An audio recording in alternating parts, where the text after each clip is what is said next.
All right, don't want to do one of those Walt Disneys at the beginning. So, so I need to be able to see on this when let's see, we should be live, right? We're streaming live. Let's see if it'll. No, that's not it. That's the other one. So are we? Let me see how we can make sure that. Okay, view the channel. So let me see. Is this going to show me Michael? Okay, there's live. There we go. Let's see that. Okay, there we go. All right. I'm seeing it well, so we'll see if we can see anybody's questions. Okay, there's the chat. All right, cool. All right, awesome. So let's see if any of those chats, if you notice somebody asked a question, then we'll bring it to my attention there. Okay. Well, welcome. Is there something else? Okay. Welcome to Destination Freedom. Today is, well, everyone knows that they want to call this tax day. But what some good thing is that we're broadcasting live because we want to be able to answer any of your questions that you have about this day. And if you feel, like a lot of people feel, that you're all done with this, and people are talking all about uh, whether they should file income taxes or do the demonstration or the tax protest and resistance, I want to talk a little bit about that and whether that will be effective or not. I've been doing tax related things since the 90s, and I've been to Washington, D.C., dressed up like V for Vendetta, you know, and uh, and so we we would drive down. I was part of We the People, and oh, were you still on, Michael? Yeah, okay, cool, good. So anyway, so I lost the image. I didn't think we were on, but anyway, so we would demonstrate. And listen, demonstrating, there's some benefit to demonstrating. The biggest thing I would say for demonstrating at all, okay, and that is so that you can see that you're not alone. And that's really the purpose of demonstrating. Because if you think demonstrating is going to change anything in government, you don't really understand how government works then. Because the only thing that these guys care about is uh, that they stay in power. So the only thing they care about is if the numbers don't come out to keep them in power. Because once they get in, that's what they're always concerned with is the next election and staying in power so that we can continue to head down the road of tyranny. And if you're still talking about um, Democrat and Republican, then you've been duped into the idea that by voting Democrat or Republican that there's going to be a change. And listen, exactly, oh, there's just so much to say about the current political scenario. And just when, I mean, how many times, and I'm just speaking to the Republicans, how many times have the Republicans gotten into power, right? They get the House, they get the Senate, they got the president, they got the White House, they got it all. And they don't even know how to govern when they have it all. And all that's going to happen is that there's going to be some agitation and they're going to be kicking, they're going to move it forward like the way communism always moves it forward. 2 steps forward. Oh, the people hate what's going on. 1 step back. And then people are like, oh, okay, I got my party. We want 2 steps forward towards tyranny and 1 step back. So it's always encroaching and getting worse and worse. It's the way it goes. It's the way it always goes. And so if you're done with that, then we just invite you to come out of some of that. The most important election going on, truly, politically, is in your town, in your neighborhood, in the smallest place where you can actually know the people that may be serving in some capacity. And usually when you're dealing with your town, you're not always dealing with political parties. Because I know in our little town of, you know, 1,100 people, the party thing isn't showing up in the local town. Now, whether if the town is really doing a good job of running or not, that's to be debated. Okay. And I'd say in my local town, the biggest thing to shut down is the massive amount of money that our little town pays for in our little school. $2 million to educate 100 kids. It's dreadful. Okay. So, but the most important elections are the ones that are closest to you. And every government that's farther away from you, the less power it should have, and the more it becomes political, and the more it moves towards the globalist power. That's what happens all the time. So it's unfortunate, but that's a perspective you have to keep on. So I'm gonna, Michael, can you grab me a water in the? There's some cold water in the fridge there. The but the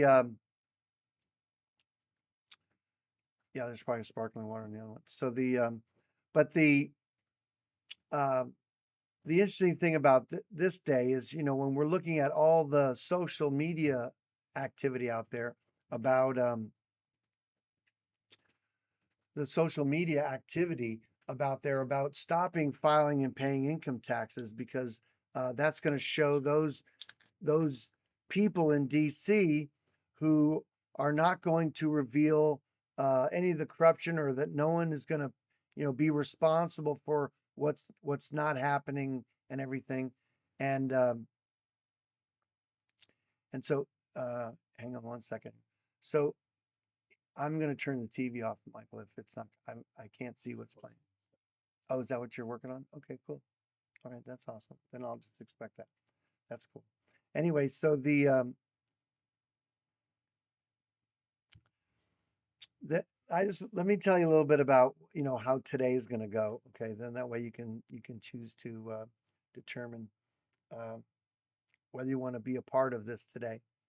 One of the things is we're going to do this. That we're going to talk a little bit about IRS, uh, up until 7 o'clock Eastern Standard Time, and then we're going to shut down for our client call, which is what we do. Is that every week we have our clients come on to a go-to meeting. That's a private call. That's only for our clients, and we answer questions about things in our processes, and anytime they're dealing with government, and that we can help them problem solve and deal with things. That's our client call. And so our clients, and if you're a client and you're watching this YouTube, then I'm just going to ask that you like and subscribe to our channel. Uh, and one of the goals we have tonight, we'll see what happens. We are about 90, I think it was 96 uh, people away from hitting 2,000 subscribers. So if you haven't subscribed to our channel, then please uh, do so. If these videos and this content uh, serves you and helps you out, then let us know that you appreciate that by uh, being one of our subscribers. We really do appreciate it. I think the algorithm works out that way and gives us that kind of support. So that's one of the goals for today is to have to have our growth happen in real time. That's kind of fun. So anyway, so we'll be doing a little bit of chit chatting here between now and 7 o'clock. Then we'll take an hour break for our client call. Right after our client call is our open call, where we'll do questions and answers for people.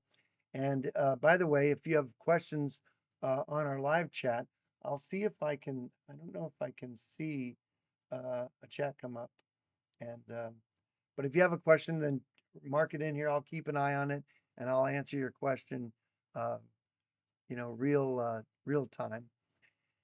And but anyway, so if you want to be in on our live go-to meeting call, you can go to destinationfreedom.org.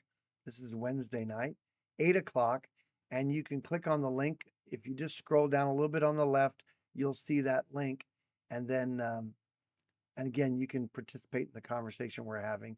I can answer your questions, and you can get some of that sentiment. So that'll be from 8 o'clock till 9.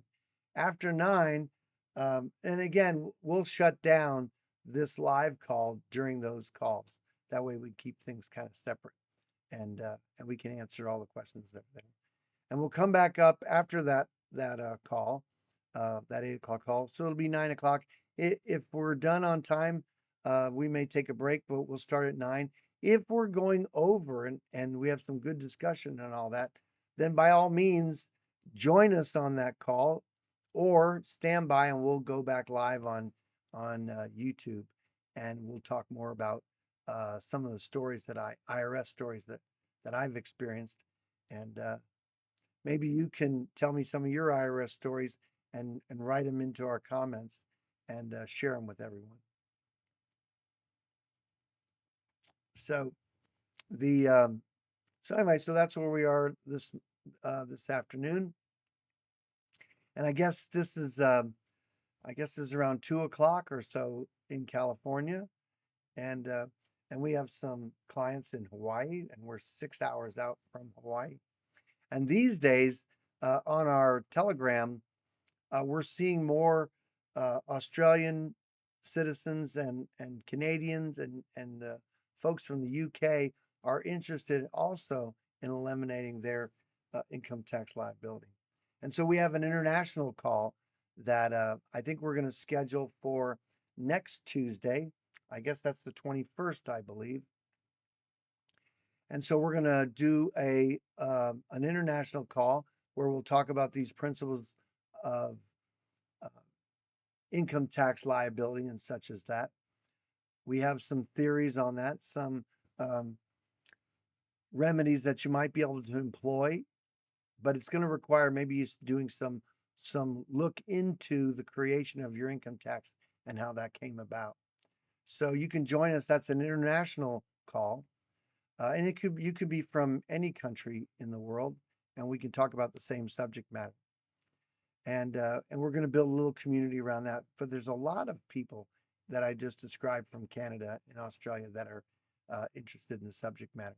There, we do have a contact in Canada that's been very successful helping people stop filing and all that, and we'll pass that information on to you in that call. And what's interesting is we may uh, I don't know if it'll work out, but we may have that individual uh, hook up with us, and we may end up doing a specific call with him and talking about what kind of success he's had in Canada. That'd be kind of a cool thing. If you'd like to participate in that kind of video or see that, then mention that in the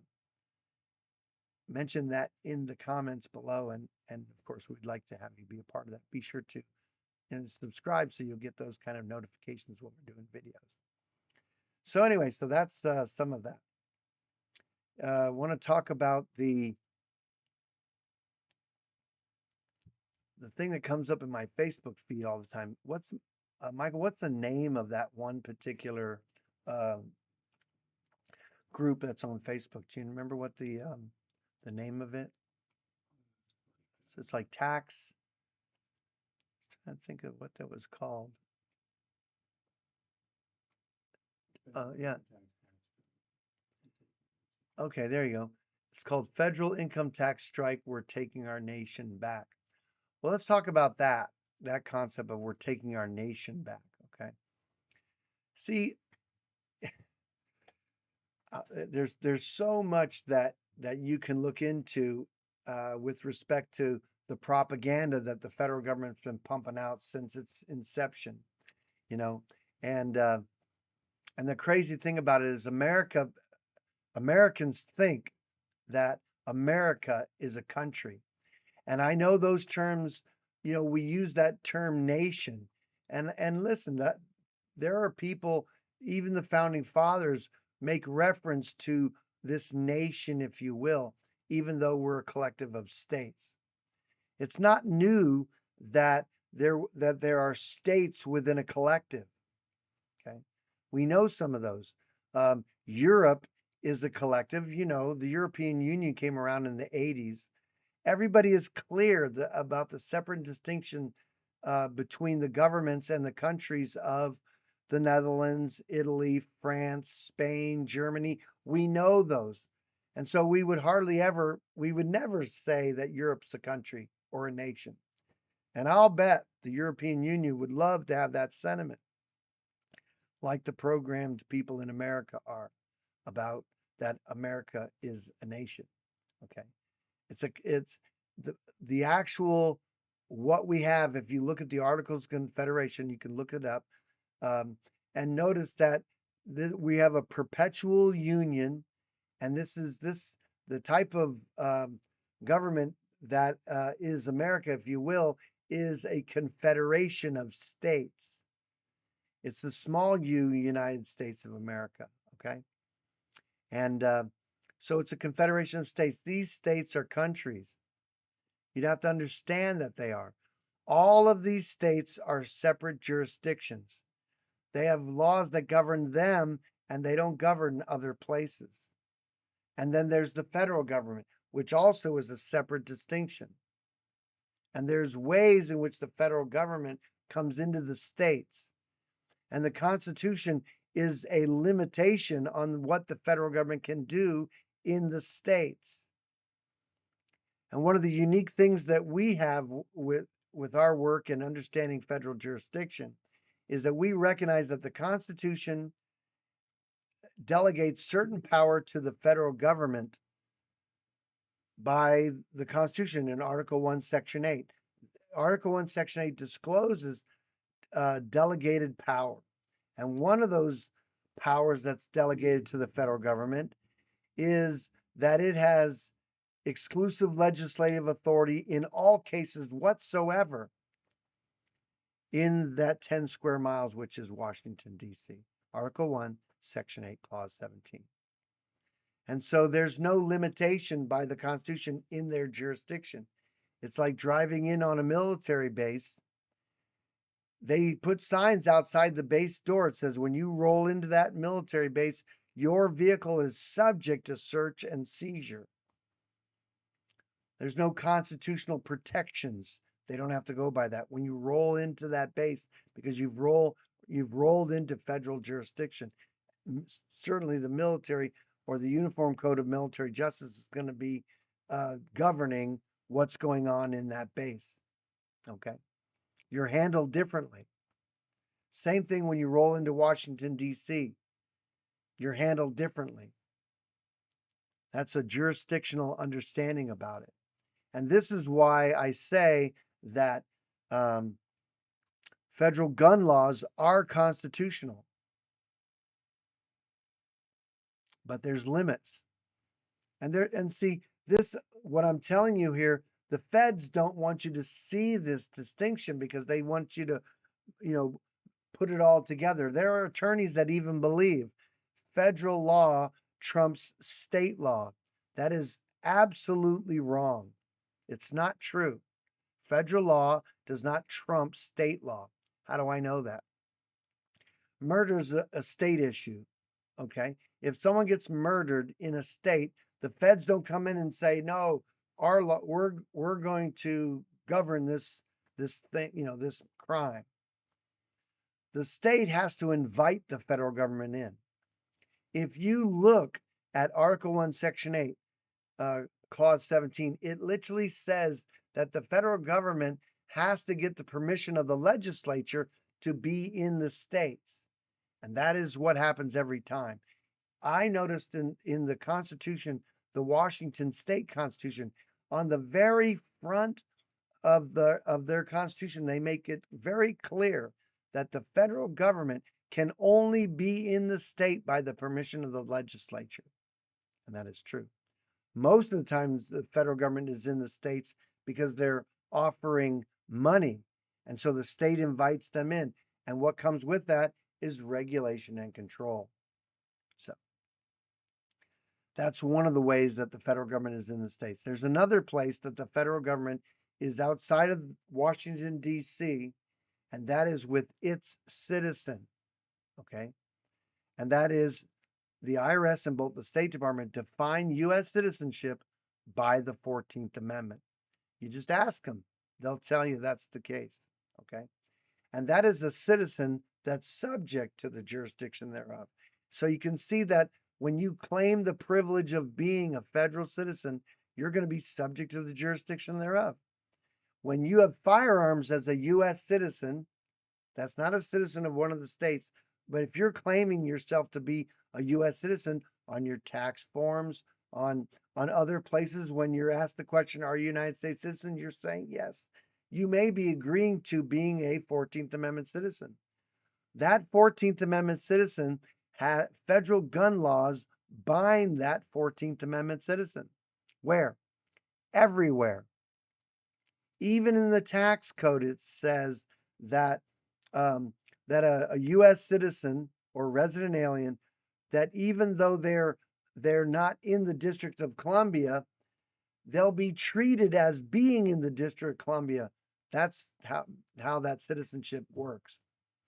Even on the instructions that you look into on the 1040 instructions, you'll see that it says these rules apply to all U.S. citizens and resident aliens. And so, and it says these rules apply to all U.S. citizens, regardless of where they live, and resident aliens. And the interesting thing about resident aliens, most aliens that have visas on paper are residing in the District of Columbia on paper, even though they physically are not in the District of Columbia, they're maybe in one of the states. They're actually non-resident. So that's, people think they know what they're talking about when the tax code is very clear on the subject matter. And that's why those some of the things that we help with. So anyway, this is all standard stuff when you're looking into understanding the subject matter and jurisdiction. Thing, things um, may not be what you see. Okay, so here's one of the questions. It says, why do why do states enforce U.S. federal laws, i.e., civil rights, ADA? It seems like the state is acting out of its jurisdiction. Well, it's interesting. That's a great question, and one of the things is that um, those states invite those laws in, and let me back up again and say that even the state as a corporation, okay, it has employees, and so it will have a tax ID number. So any corporation that has a tax ID number is going to be subject to federal law, because having a tax ID number means that they're doing a trade or business in in the United States, or they're doing the performance of the functions of a public office. And so the state itself, being a corporation, having a tax ID number, is in federal jurisdiction by their own choice. They don't have to have a tax ID number, but they're participating just like any other corporation that has a tax ID number. Again, having a tax ID number means you're doing a trade or business in the United States, District of Columbia. You don't have to get an IRS tax ID number. You can do a business without that. But everyone that gets one of those is going to have filing requirements and are going to have to follow the Title 26, which is the tax code. So, and again, the state itself can't violate those those laws that the federal government has. But if you were to look, well, I'll tell you, I'll give you an example. I was working at I was cleaning glass, and for a company, and I was dealing with my ladders and all that. And some safety guy at the company came up to me and was telling me that what I was doing wasn't in alignment with OSHA regulations. And I told him I wasn't subject to anything with OSHA. I didn't have a corporation as a company. I had no employees. I OSHA laws don't govern that particular company. If you're a corporation, OSHA laws would apply for corporations. Again, that's why for many of our clients that come to us and they have corporations, we pull them all out of the public, which corporations are, and we move them into the private.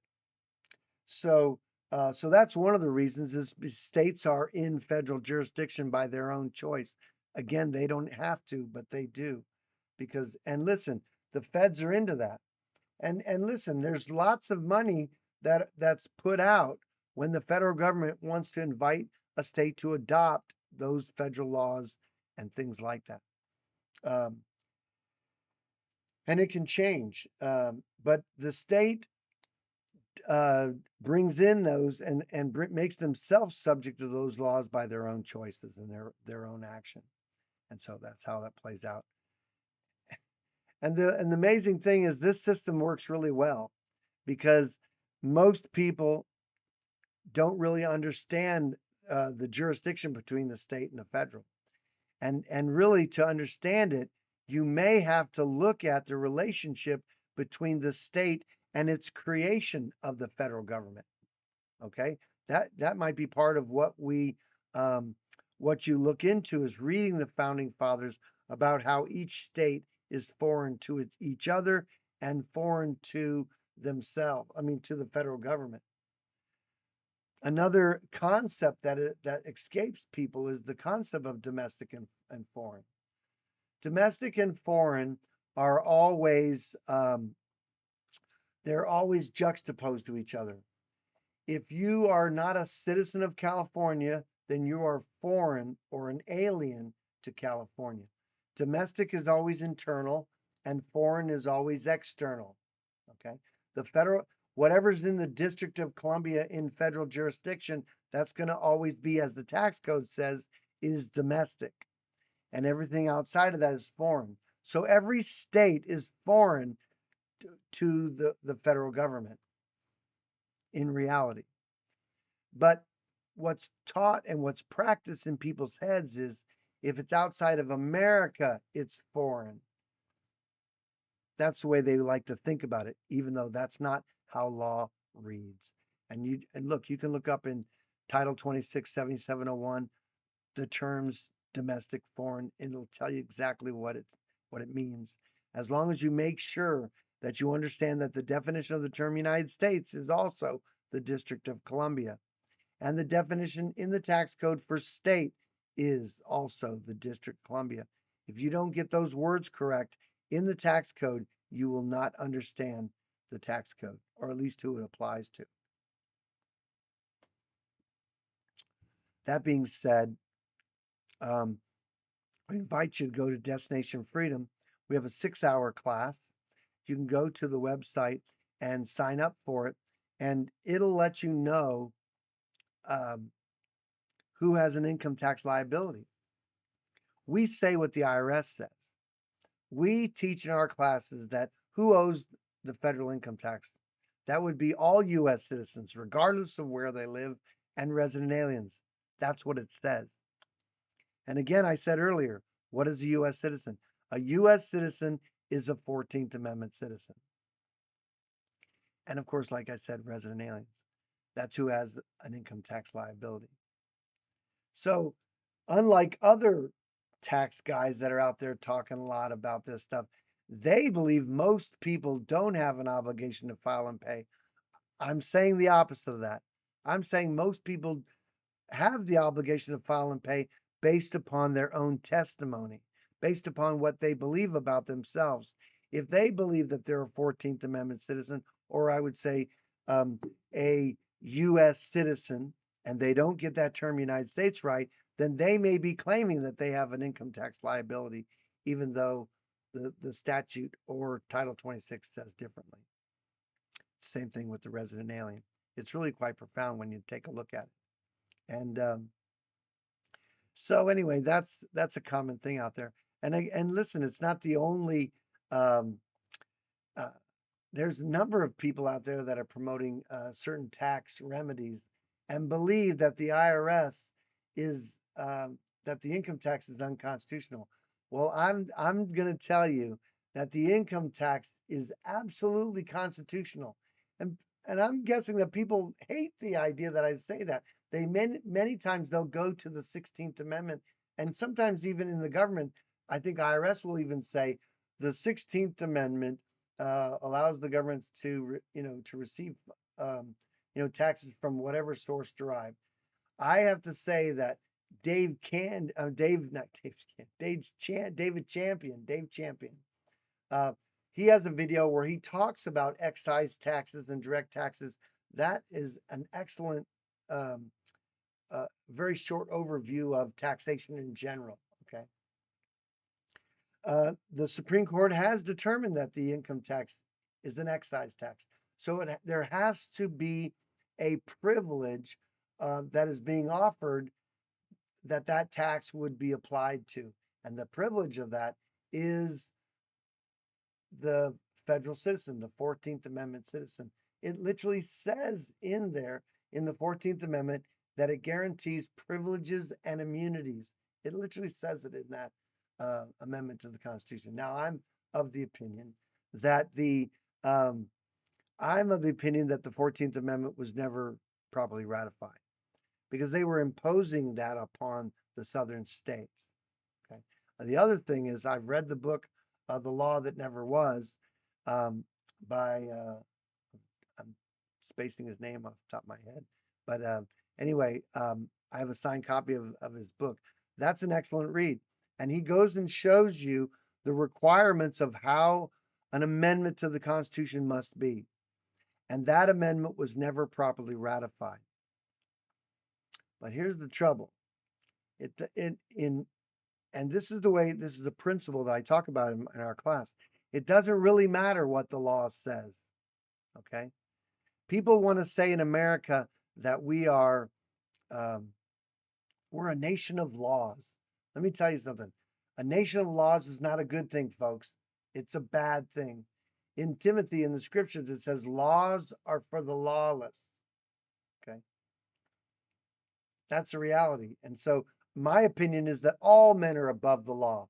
What we really want to say about law and men, if you will, is that no man in government is above the law. And guess what's happening today? Everyone in DC is above the law. So that's where we have breakdown, okay? Don't worry about you and me. Listen, if we were governing ourselves by love, there's no need for law, okay? Laws are there for the lawless, for everything that is contrary to sound doctrine. That's what laws are for. And we talk about this in our state versus federal citizenship class, where you get to look at and see that laws, the only just law is a law that secures rights and nothing else. Because the only purpose of a just government is to secure rights and nothing else. So everything outside, the first benefit of law is to bind government, to not violate you. And that's where statute and code comes in, is really to keep government at bay. But the more things that come into government, every business that wants privileges and immunities incorporates so that their personal assets can be protected from their bad business practices. And so they connect to government. Government promises them these privileges and immunities. That's why corporations are bad. It's business. If you want freedom in your business, get out of your corporation. Secure things personally and don't harm anyone. And if you do, make it right. Take care of it. Be responsible. Don't just harm people and figure out what you're going to pay out and just figure, oh, it's just the cost of doing business. No problem. We're making $1 billion a year. We pay out $22 million in, in liabilities. It's good business practice. That's terrible. That's why a lot of the trouble we have in the world is because of government in bed with business. Any good thing that you put together in with government makes it a bad thing, because you see, government is forced. Government's not your friend. I think George Washington, or one of the founding fathers, talked about that government is like a fire. It has to be bound and controlled. Otherwise, it's going to hurt you. So it's just amazing that we're not really taught these things in school. Certainly not in like elementary school or even like secondary school, high school. Kids are coming out of high school, becoming an adult. They don't even know how to be on a jury. It's amazing. So I want to go back to that Facebook poster, that page that talks about the tax. What's the term they were using? Not rebellion. It was uh, right, the income tax strike. I don't recommend it because you're the only one that's going to get harmed. I'll promise you, you're stopping paying the IRS for any amount of time is not going to harm or send a message or a shot across the bow of any political leader anywhere. Okay, you're just going to have a good feeling about it, but it's good. But the good feeling is going to bite you. Why? If you don't file, then the algorithm sees your social security number, tax ID number, whatever it is, and they're gonna send you a letter saying, hey, you forgot to file. And if you ignore that or you write back and say, I'm not gonna file, and let's say you fill out your 1040 and you write your rebellion on there, if you sign a 1040 and you send it to IRS outside of the way they like it, they're gonna consider it frivolous and they may charge you $5,000 for that. But let's say you don't do that. Let's say you just stop filing. You'll get notification if you're employed. If you want to stop something, don't stop filing, stop withholding, stop sending them money before you owe it.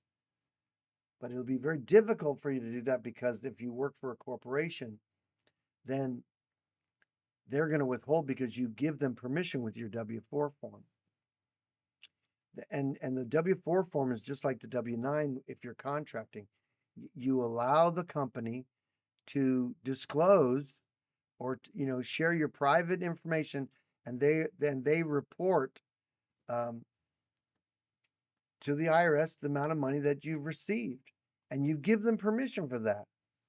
A lot of people will say, well, I have to fill these out, like the W-9. They say, well, you have to fill out a W-9. No, you don't. How do I know that? The first word on the W-9 is request. A request is not a demand.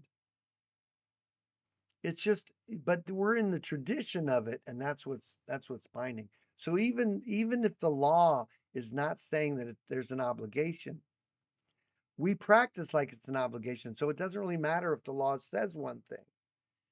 All of a sudden, there's the reality of how it's being practiced or enforced. That's what's really going to matter. See, so unfortunately, that's true. So what happens is so if you're not going to file, and then if they determine, and if let me say this, if you don't fill out the 1040, then the paperwork moves along in a certain way to where they're going to figure out, based upon information from third parties, that you've been paid certain amounts of money, and then they'll put together a 1040 on your behalf without any of the write-offs. It'll be just straight up. And the way that the pathway works, they'll figure out what they believe you owe. And listen, they're not going to hide it. It's going to be more than if you'd have filled out your tax forms and filed anyway. It's going to be more. And then they're going to charge you interest and penalties. So if you went 1 year, 2 years, a number of years, you're going to pay. Or they're going to do liens and levies, and they're going to take your property from asking a third party to give it to you. So it's not worth it. See, it's not like if you work for government. See, when the government goes, they can't afford their budget and they shut it all down. Remember when the government shut down, and there may be certain people that are not working, and they're not paying them while they're not working. Okay. But they're not worried.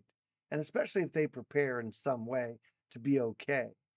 But they're not worried because the truth is once they figure out they're going to borrow more money to balance the budget or whatever it is, they don't just start their pay back up and start paying them. They give them all the money that they were when they weren't working, they get money as if they were working retroactively. So they're they're they're not taking on the chin. So out here in reality land, it's the opposite. If you don't file, they're going to keep track of exactly, and you're still going to owe. So I don't recommend the tax strike. If you don't want to file federal income taxes and state income taxes, then you're going to need to eliminate your income tax liability. And this process is about coming out of that jurisdiction. Okay. And the number one way that you have a tax liability is being a U.S. federal citizen, a citizen of the District of Columbia. And you decide that. You're the one that fills out forms declaring yourself to being a federal 14th Amendment citizen. So it's unfortunate, but you are definitely empowering the IRS. So if you want to come out of that and eliminate the liability, then come to destinationfreedom.org and we will help you navigate this path. We've done this before. We help Americans all over the world do these processes, and we begin that process with the passport process with the State Department. And listen, this is not expatriation. You're not giving up. What am I giving up? I would say, let me say this. By doing this process, there is no reaction to where all of a sudden this stops or something like that. If you're on welfare, I mean, that doesn't show up that way. Okay. But most of the time when people are saying, what am I giving up? It's some form of welfare. And Social Security is welfare. Okay. Whether you like it or not, or you think you're entitled to it because you paid in, you misunderstand what it is you're participating in. You might have to look up the 1935 Social Security Act. But that's usually what they're saying is if you're when you're giving up your federal citizenship, you may be giving up welfare. So that might be your choice. Maybe you want to be on welfare. Well, then file and pay your taxes, okay? And then some people, live off the system in that way, and others, they don't want to have anything to do with it. Listen, we have a client that was in China and he wanted to do our process. And I said, so what's the reason you want to do the process? And his sentiment was, I so detest those people and the District of Columbia. I don't want that energy on me. He says, I don't want to have that karma of how evil things are and how, you know, not interrupting all that criminal activity. And so that's what his sentiment was. He didn't want um, he didn't want the karma. And I thought that was beautiful, that was important to him. So yeah, that's one of those things. So yeah, we'll invite you, instead of taking a tax strike, you can actually walk out the front door of the plantation and just say, okay, I've had enough. But the thing that you'll have to be doing is you'll have to take on responsibility for yourself. One of the pathways of freedom is through responsibility. So we have does it look like there's looks like there's an 8 people that are on. So we're glad that you're tuning in, and we're gonna tumble along and see how this goes. And of course, if you have any questions about any of this or any sort of even sentiment or what have you, put it in there and share some of that. Now, one of the things I've noticed about YouTube is that the questions that come in our live chat, do they show up? They don't show up in the in the um, in the video once the video is done, is it? Is there a way that we can have the questions? You'd have to huh? I thought they don't show up in there. Oh, is that how it works there? Okay, well, see, learning something new every day. But no, the questions usually are pretty awesome. And so yeah, so we have about 8 people. Someone left and off to dinner. That's cool. Yeah, we're sitting here about almost 10 minutes at the top of the hour, and the whole purpose of staying on here is so that we can answer your questions. I want to talk a little bit about some past IRS interaction. Let me first talk about how we came across this understanding of that there are 2 citizens in the United States. There's a wonderful book called Vultures and Eagles Clothing by Lynn Meredith. And that was pretty simple book. Have it, I guess it's over here. Very simple book that I know. So right there, I'll grab it. Hold there, Alan.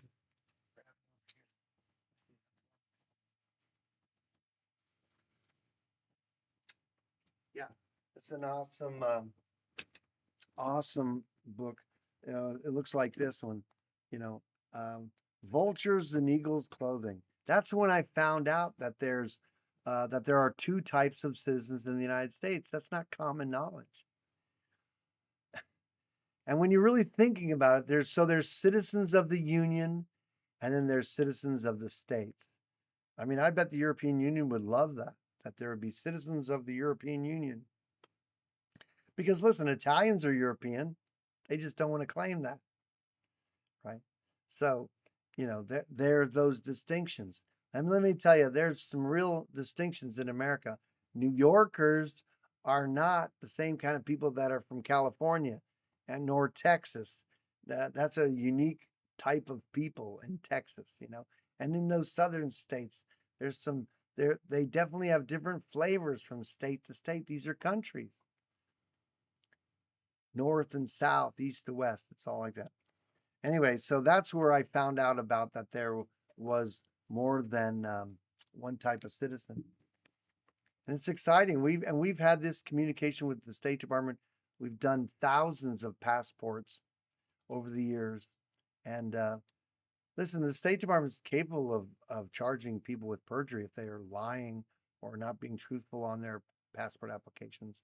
Never seen anything like that. We've noticed that sometimes in passport applications, when someone will say, uh, the instructions say that if you were never issued a social security number from the Social Security Administration, you can put zeros on your application.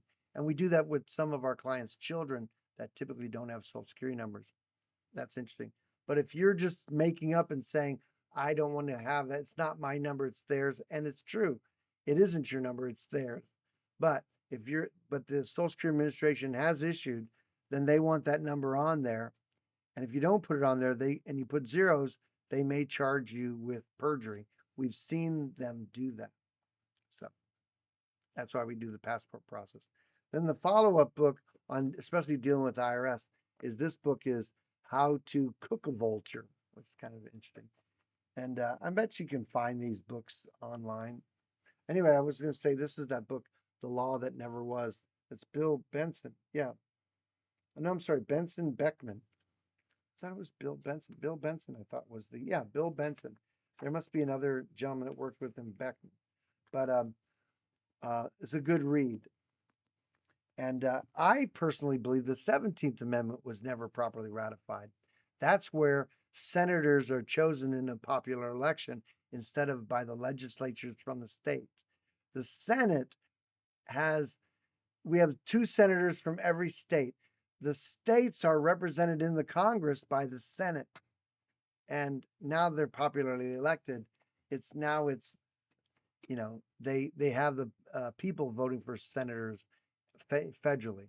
So I believe that the 17th Amendment is never ratified because I don't believe any state would gladly give that power up. Because Frederick Douglass says, power concedes nothing without a demand.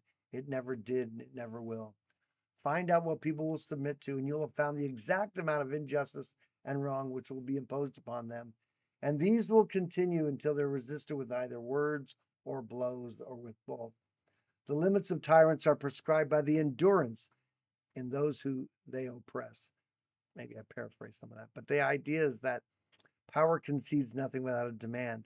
So I believe that the 17th Amendment was never ratified, but someone said it was ratified, and that's all they care about. And then once it's there and we start practicing, it doesn't matter if it was ratified properly or not. People are looking at it as if it is. And that's all that has to happen. So it's interesting. All right, we have some other questions here. All right, let's see if this was. Here's a question. I have 1099s and put in withholding for next year on my unearned income so I don't get um, slammed with $3,000 owed between Fed and state. I've been thinking if I do this. So again, you know, the 1099, it's not that you have 1099s. You're doing a W-9. It's the W-9 that empowers the other party to fill out a 1099 on your behalf. So it isn't your 1099, it's their 1099. You never sign a 1099. You're signing the W-9. You're allowing the company to either withhold or disclose. For our clients, we have a special exemption type of W-9, and they don't um, empower the corporation to withhold. There's no filing. And the exemption is based upon the certificate of foreign status, which is a W-8. So we have that for the clients. Um, and again, how you fill these things out and, whether you're doing an exemption or temporarily, we want to have you actually eliminate your liability so you don't have to participate in any of that. So that not that you're going to get slammed um, in any particular time. We're saying you don't have to participate that in any anymore. So um, so there's some of that.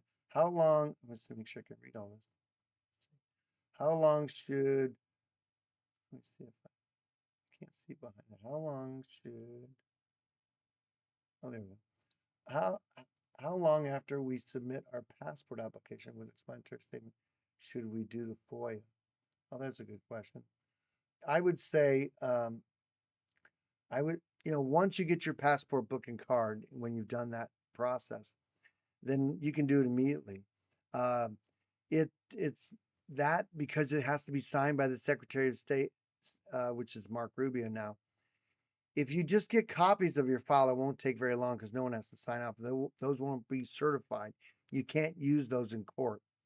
If you get certified copies that are sealed, they have to be signed by the Secretary of the United States. And so therefore it takes longer. Could be even up to 6 months or 3 to 6 months before you get those certified copies. Usually what happens is about once you've submitted the FOIA request, um, then about halfway you might get a letter saying, "Hey, we have your request. It's first come, first in, first out." And so that usually comes at about the halfway point, and then they'll follow up with that. Oh, I'm so blessed that there's questions. Thank you for that. Um, what's that? Is that Ruth? Is it Ruth? Let me see. See, I should have my reading glasses on. Ruth 1107 says, "I'm basically working now to pay taxes." I know it's so sad. I mean, if you're paying 25, 30% of your labor is in taxes, and the feds are one thing, then you add the state onto that, minus other things, Social Security and other things that it's like you may be moving closer to 50% of your income that you're so half the year you work for the government in essence without compensation. And then the other half, that's when you can start making money. Yeah, you can be all done with that. I mean, it's an exciting time to begin the process, and it's really refreshing. Um, so then it goes on. It says, "This is Ron in Texas." All right. Well, hey, glad you're on, Ron in Texas. And he says hello.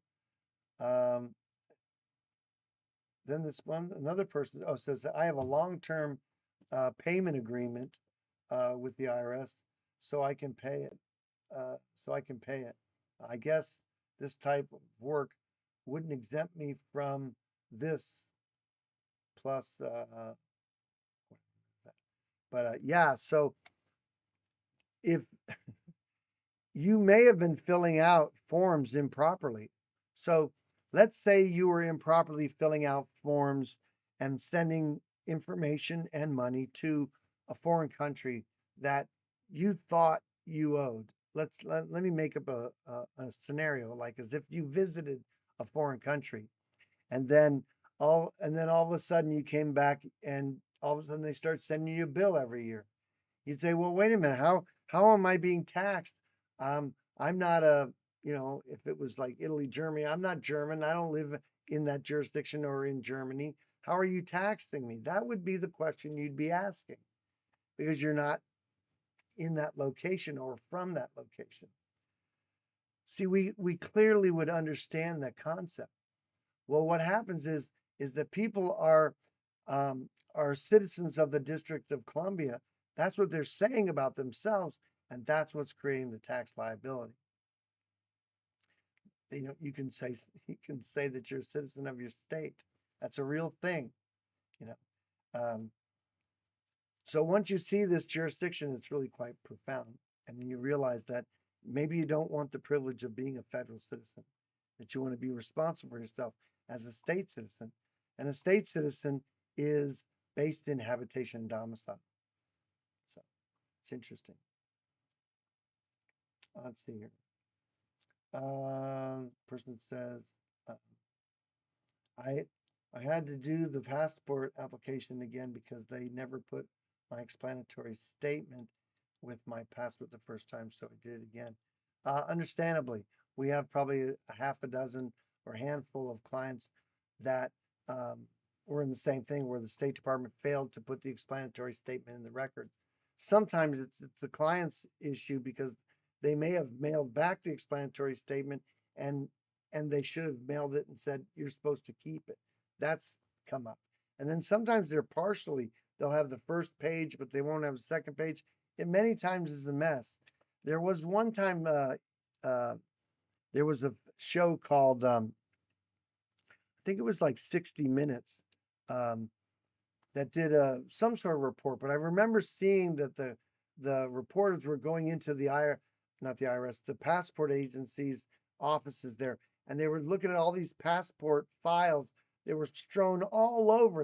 It was a mess, and there wasn't any protection of privacy and all that stuff. And yes, we see the results of those kind of messes, and it's not fun, but that's government for you. Here's another one. Did you see um, Marjorie Taylor Greene interview with the guy from Freedom Law School? Yeah, Paymont. I did. I saw it. I didn't watch it all, but it's be interesting. I have to say that Paymont, he's really good at he's really good marketing guy. He's got the outfit, everything. It's all cool. I like him about that, and so I like his ballsiness. It's really kind of cool. Um, but we do disagree in certain things, and he has his disposition on some level, and he doesn't like IRS any more than we do in that regard. Um, but he believes the IRS is doing things fraudulently or illegally or wrong or bad or whatever. I don't share that sentiment. Now, even though I don't share that sentiment, doesn't say that they're always doing the right thing based on statute and code. Not saying that they're perfect in that. But as far as jurisdiction, the people are the ones that are empowering the IRS. And I think Paymon would agree with that as well, that it's the people that are empowering the IRS. Um, but again, he's really good at promoting. He's an awesome guy in that regard. We should probably hire him. No, we disagree and in some of the foundation of uh, of what we promote and teach. But our process is not a fight. It's not a fight with the IRS. We're not fighting. Again, we agree with the IRS in that they have an obligation to collect taxes from all U.S. citizens, regardless of where they live, and resident aliens. We believe that the difference is what you're claiming about yourself. So, but anyway, says, I work online, so I'm boss and employee. I'm asking if I did this process, would you exempt me from 2025 taxes and also cost me money? I have a passport. I understand it goes through a process. Yeah, a couple things is, well, as you can well imagine, I can't tell you what you should do. You have to see it for yourself. And if you take our class, the state versus federal citizenship, and you look at it and you look at the tax code and can understand what it's saying. And again, you're not having to go into the tax code to see what application is. You're you're determining who the code is subject to that code. Okay. You get to look at that. Um, and so, um, but you can begin this at any time. And I'm saying that if you have never had a tax liability, then that might be the conversation you have with IRS, is that you believed you had a tax liability, you filed in and paid in the past, and maybe that's not true for you today. But no one can determine that but for you. If you've had a passport before, you definitely filled it out as, I mean, you may have filled it out as a federal citizen. I remember being at the Browns trial. That's Edna Lane Brown in New Hampshire. And the IRS had their passport application up on the big screen, and it was showing that they had signed the oath saying that they were, a citizen of the United States. So we saw that and said, wow, we should probably get certified copies of our passport records showing that we're not a 14th Amendment citizen, that we're a citizen of our state based on habitation and domicile. So, so yeah, you would need to do that again. And then if you have a payment arrangement, we may have to reach out to IRS and let them know what errors you have made and that they should correct those errors as bring bring that information, accurate information, um, you know, update it and make it correct. And see, that's really a lot of our process is just paperwork, making your paperwork correct. Um, Says grateful to be feeling butter. Oh, that's funny. This morning, it's not well at all.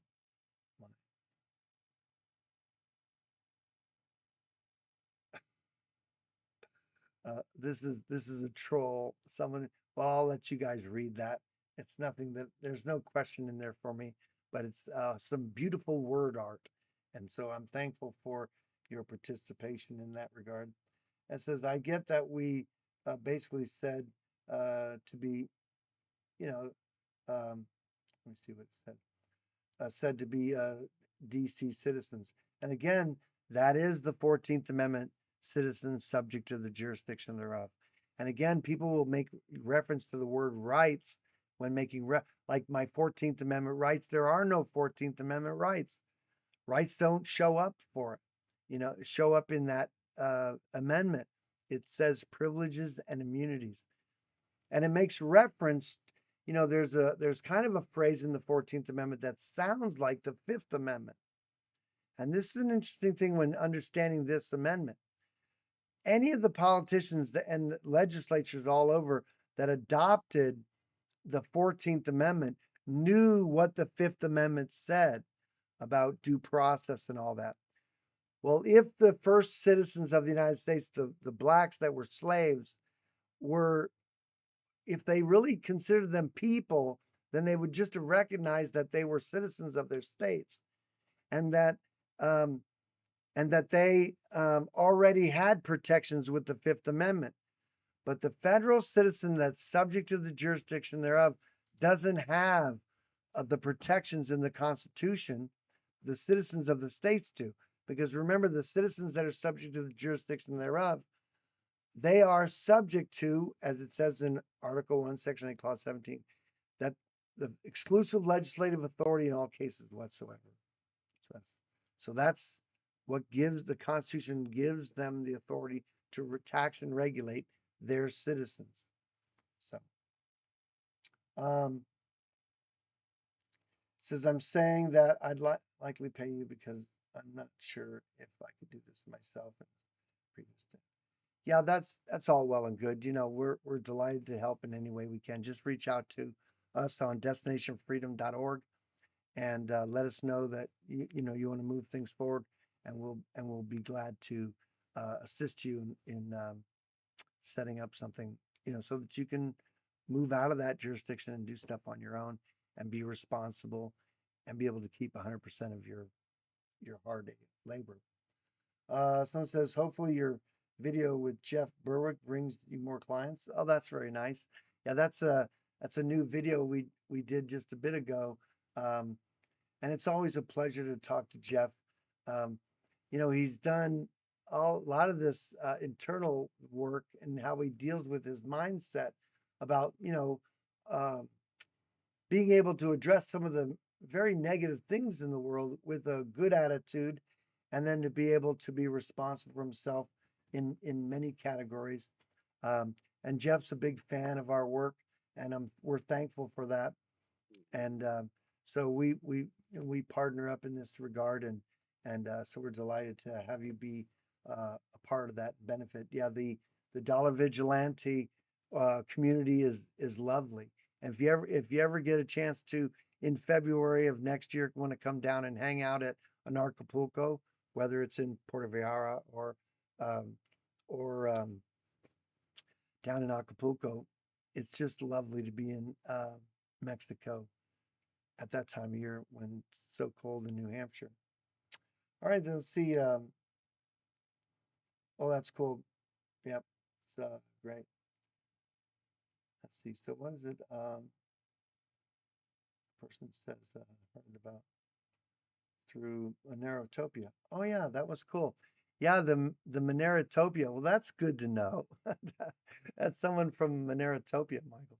That's a that's cool. Yeah, I went to a couple years ago. I guess it was before. I guess it was. I can't remember if that was before the COVID crap or not, um, but we were in Miami. Whenever it was, the Bitcoin conference was in Miami. When you went there, it was very corporate. All the, it was all about money and all that stuff, and so it didn't have the same freedom people or community vibe that when you would go over to Monerotopia, where they had a healthy distrust for government, they were into privacy, and of course, Monero is a privacy cryptocurrency coin, or token. It's it's lovely when you think about freedom in that capacity. So that community, we resonate really well with, and people would realize that they're, kindred spirits, you know. But yeah, that's great. I'm glad that through um that conference or through just Monerotopia, which is, I think there's a video interview on the Monerotopia channel. So that's cool. So yeah, so we're sitting a little bit after 6 o'clock, and we're gonna do a call. Here's what's gonna happen coming up in the next 45 minutes or so, if we'll make it through the 45 minutes.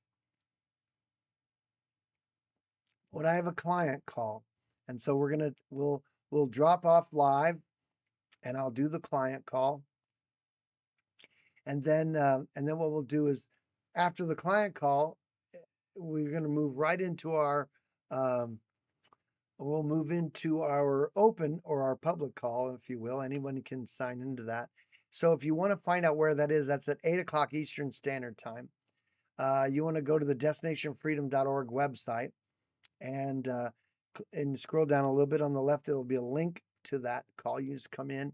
You're able to talk freely, or you can, of course, chat and text and all that as well, but we're able to engage with each other in this really a little bit more personal um, than some of this on YouTube. Um, but it's that's going to be from 8 to 9, and if we determine at some point in the open call that we've answered all the questions and all that, then we may drop down and we'll take a short break or so, and then we'll go live on YouTube at 9 o'clock. And what I'm looking to do is um, we're going to be on from 9 to midnight. Now, here's what's happening all over America tonight.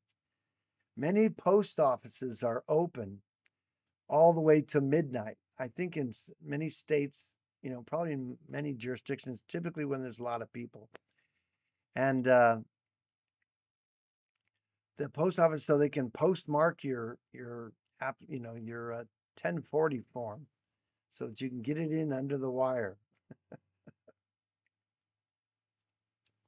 I remember, I don't know how many years did we do that demonstrating, Michael in Portsmouth.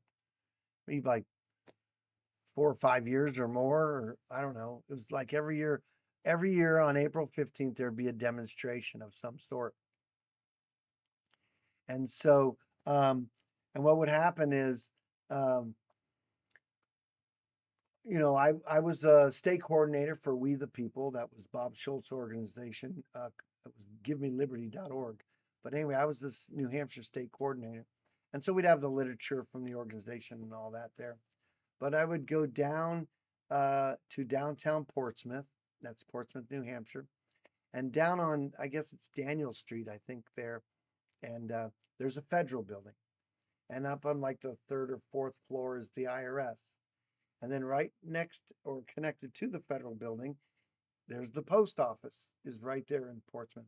Anyway, so I go down, down early in the morning on April the 15th, like today, and would just hand out constitutions and literature and things like that.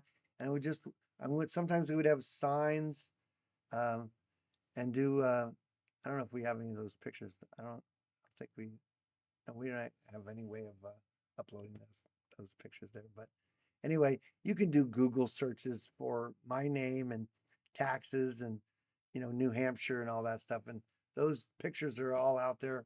A lot of times it'd be the front page of the newspaper when we're doing these demonstrations.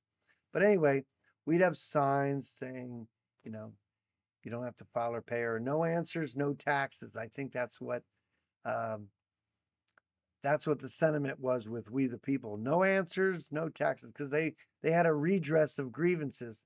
They wanted to find out um, what law requires most people to file and pay. And listen, in the tax honesty movement, okay, that's a common question that people have out there. They say, "Show us the law that requires most Americans to file and pay income taxes." Well, this isn't rocket science, okay? And I'm going to tell you the law, okay? It's the Constitution. That's the law, okay? Article 1, Section 8, Clause 17. It gives the federal government exclusive legislative authority in all cases whatsoever in their jurisdiction. So the tax code would fall in that category, okay? So if you're in federal jurisdiction, in that, not only Washington, D.C., which is what it says, but also talks about every place purchased by the United States. That would include Guam, Puerto Rico, Virgin Islands, American Samoa. And if you don't believe me, look up the term United States in the tax code. You'll see that it means those same things. Okay. And then there's the 14th Amendment citizen, which is subject to the jurisdiction thereof. They're also in federal jurisdiction, and that's why they have an income tax liability. That simple. So there's your law that requires most people to file. And it's the people choosing it themselves. They're saying that they are a U.S. 14th Amendment citizen, or at least they're saying they're a U.S. citizen. If you ask IRS and you ask State Department, they're going to tell you they define the term by the 14th Amendment. So another question, let's see what we got here. Let's see. It says, should I include a copy of my certified explanatory statement in a letter back to IRS disputing past debts? Well, that is an interesting question, and I would say uh, I wouldn't waste your time with that, okay? Because you're not um, you're not having to prove to any, whatever IRS agent would pick up or see that documentation. They're not an expert. They're not going to understand what you're saying necessarily. And they may or may not be the one that determines whether you have a tax liability or not. So I would say I would hold that document for when or if you ever show up in court, where that's in court where you could produce that kind of evidence, that if a jury were to see it, would they understand what was in your explanatory statement? So that's my suggestion is don't, you know, if you're going to present that information to somebody and it's going to say something, make sure the person who's reading it is going to understand it and then can do something about it. Okay. So that's what you want to qualify. No, but whatever was in your explanatory statement, maybe that's you're going to write to the IRS about that. But again, I don't know what your explanatory statement says, okay? And so I, so if I'm telling you this and you've got things that are conflated or frivolous or some sort, then they may write to you and say that that's a frivolous return or whatever it is. They may want to charge you $5,000, which is, so you want to be careful that you're not, alleging that. And listen, some people will say that this subject matter is frivolous as well, state citizenship, and it is frivolous. IRS says that what I'm talking about, this state citizenship, is frivolous. But if you read what it says in their letters and in those court cases when they're saying it's frivolous, it says that a taxpayer cannot say that they're a state citizen and this and that. Because a taxpayer is one that owes an internal revenue tax. So if you're being referred to as a taxpayer, you might have to say, I'm not a taxpayer. And listen, I don't take a term that there's someone's trying to say I am and then add the word non on the beginning of it, like as if that's juxtaposed. That's not that's not a good idea. You can say you're not a taxpayer. That may, because that's the term you're saying you're not a I'm a non-taxpayer. That means you are a taxpayer, but the non-kind. I mean, in the sense of it doesn't make a good break on that. So if you're not a citizen, you may be a non-citizen national. That's what some people want to say because that's what it says on the tax form. But a non-citizen national is someone who's born in American Samoa and Swains Island. So again, that's in federal jurisdiction. So being a non-citizen isn't necessarily what you're wanting to claim. You can say, I'm not a citizen. And what's juxtaposed to citizen is always going to be alien. Okay. So if you're not a citizen, you'll be alien to that particular jurisdiction, whatever that may be. So, so we're watching the time here. Oh, we got lots of time. But um, anyway, these are things that you can learn about in our foundational class, State versus Federal Citizenship, the Unknown Choice. Let's see here. We have someone else says, this person says, um, should I include? No, we got that already. Let's see here. Here's another question. Thanks for doing this tonight. I purchased a state citizenship class and we'll take it next week. It's like, awesome. That's I guess I can't see. I'll see all of that. Let's see. Let's see. That's the point. I like to your team go through the full passport process. That's great. So yeah, we're glad to have you come on board. We'll look for that. You signing up for the class, and depends on how you paid for it, signed up. We'll go ahead and give you access right away after our calls tonight. We'll go and take a look at that. Make sure that you can get in there, and then we'll answer any questions. Don't forget, each week you can come on our live Q&A, our open call, if you will. That's on Wednesday nights at 8 o'clock Eastern Standard Time. You can come in, and if you have questions, that's cool. Once you become a client, uh, and you're not a client if you take the class is available for anybody. You don't have to do these processes if you determine that that maybe you are a federal citizen or maybe you just don't have the confidence to do it at this time. But if you become a client and you do our hold harmless agreement and you want to move forward in that, well, then of course we have a client call each week just before our open call, and that's available to you, and we can get your questions answered. Make sure that you have a lot of uh, support because we definitely want you to be successful in some of this administrative corrections. So, and I want to make a point of principle,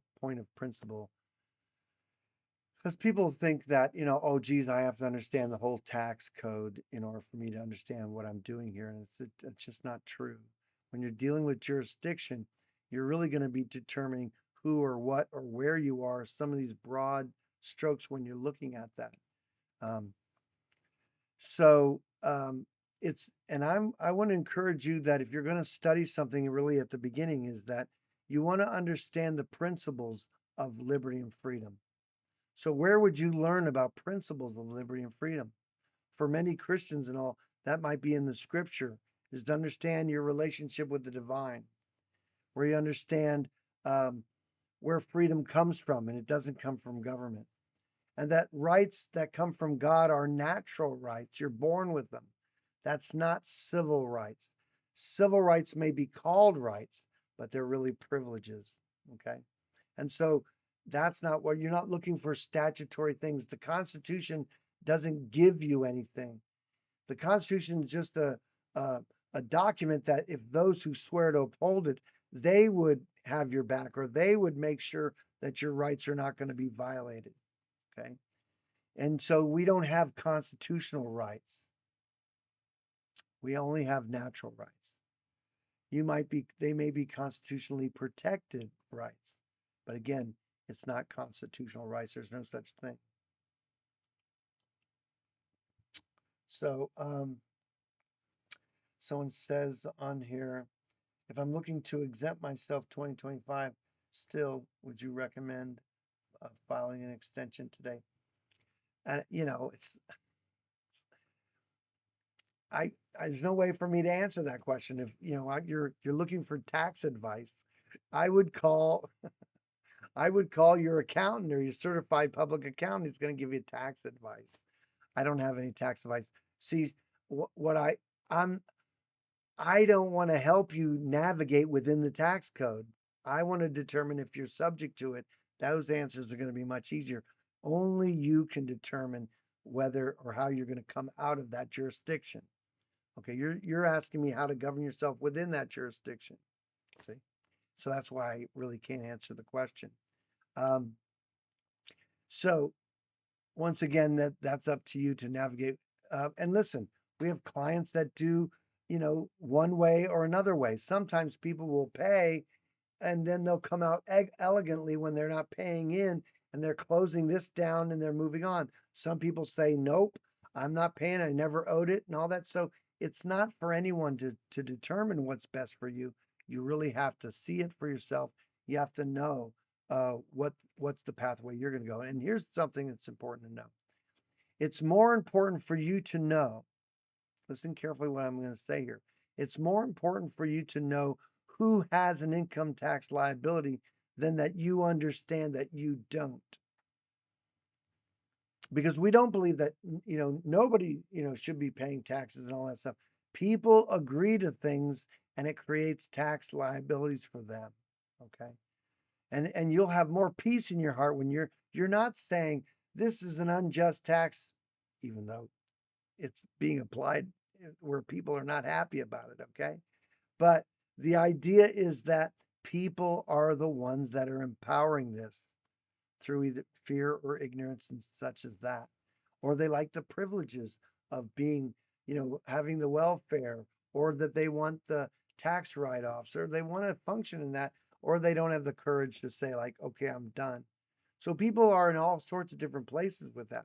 No one can determine for someone else how much freedom or tyranny they're willing to put up with. But but it's important for you to understand principles of liberty and freedom, because if you understand principles of liberty and freedom, then even if you don't understand law in some capacity, by logic and reason, when you understand principles of freedom, you're going to see whether something's just or unjust. You're going to see if something needs your permission or not.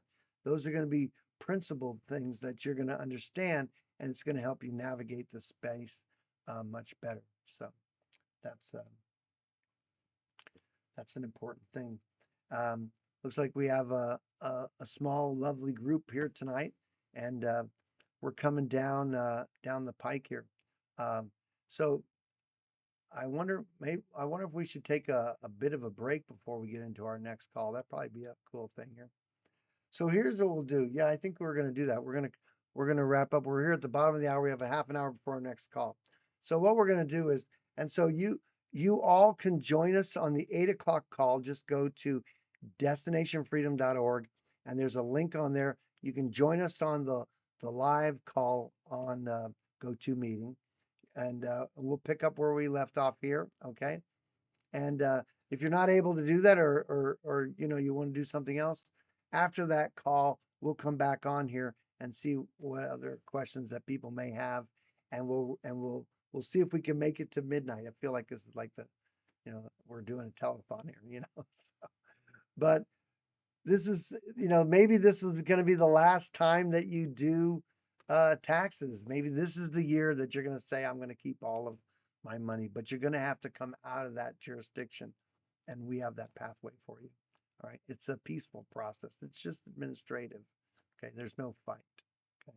So, um, all right. So, we're changing up here. So we'll see this. And listen, we can see you back in a couple hours after we wrap up our calls. Hope we can see you on the calls. We'll find out if you were on the channel here. And if you aren't a subscriber, then please like and subscribe, and be sure to hit those notifications so that it'll let you know when we're doing something live like this, or when we uploaded another video. You'll get to see that stuff right away, and enjoy that. Okay. So, all right, we'll be back a little later on. Stay tuned. I'm Christopher Gronsky. This is DestinationFreedom.org.